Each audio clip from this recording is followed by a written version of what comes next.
What is going on, everybody? Welcome back to Phones and Drones. So today I want to talk about watchOS 10.2 Beta 1 and how it's been working. And the first call out I want you guys to see right here is how improved double tap actually seems. It was pretty inconsistent in 10.1, but in 10.2, for the most part, again, when it's actually in the correct position and the watch display is active, you can see it really does work pretty well, and you can kind of do a different assortment of double taps with different fingers if you choose, or obviously you can do your whole hand and all of that. So I just wanted to kickstart that with that good piece of information there. Now, the not so good, as you can see, it's only 10 o'clock in the morning, and we've lost now 9%. This only charged to 80. Our battery life in only a couple of hours off the charger has been pretty rough. So the battery life on here has been junky. It used to get about 2 days of battery life. That is not happening on beta 1 for 10.2. Hopefully tomorrow we will be getting a beta 2 for this, but in its current implementation, it is pretty rough. I also do want to call out that Siri is usually bad, but it has been picking up commands more so than it ever has been, trying to resolve some things or answer questions when I'm not even wanting to ask it anything. Aside from that, though, jumping into each app has been pretty responsive, and it has been working as you would anticipate for the most part. I haven't had any real issues in that regard.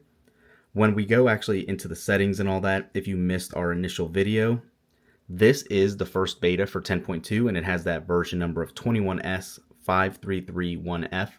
And I bring this back up simply because we're quick to criticize on these devices that are meant to be developer devices, so to speak. The public shouldn't be contributing and using these on their daily drivers, but a lot of us do it, obviously, right? But the F build here signifies it is a pretty long distance away from it being ready for public consumption. We usually have to work to the beginning of the alphabet. The closer we are to an A or B build, that usually means and signifies that that next build is ready and ready for public usage.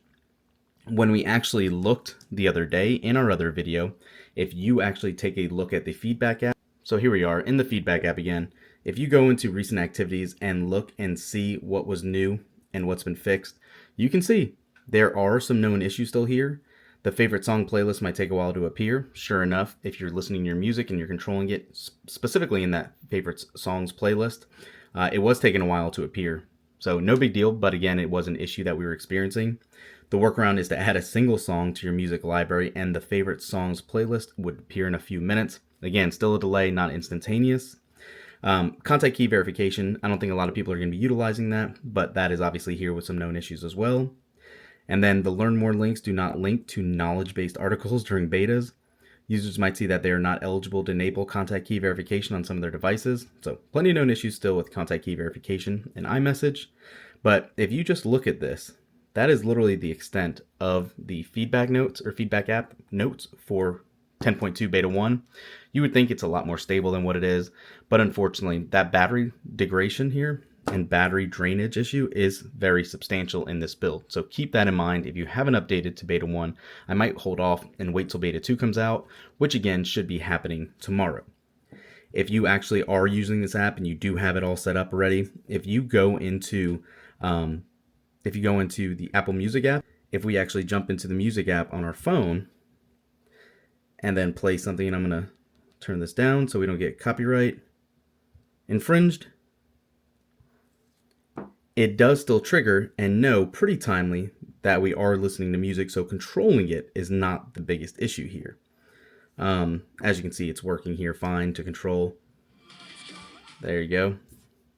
But again, it's just not as seamless as what you would anticipate or be used to using, even for betas for Apple. So keep that in mind. The biggest issue is battery drain.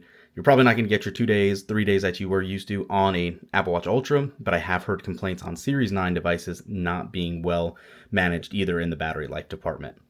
So yeah, let us know in the comments down below. Are you experiencing any of these issues? Hopefully, if so, again, tomorrow on Tuesday, Apple traditionally drops it. It is Halloween, and they do have an Apple event tonight. Not sure if that's going to skew these betas. But yeah, just wanted to let you guys know. Take a look. Let me know what you guys think down below. And we'll catch you in the next one. Hopefully a much improved beta tomorrow. Peace.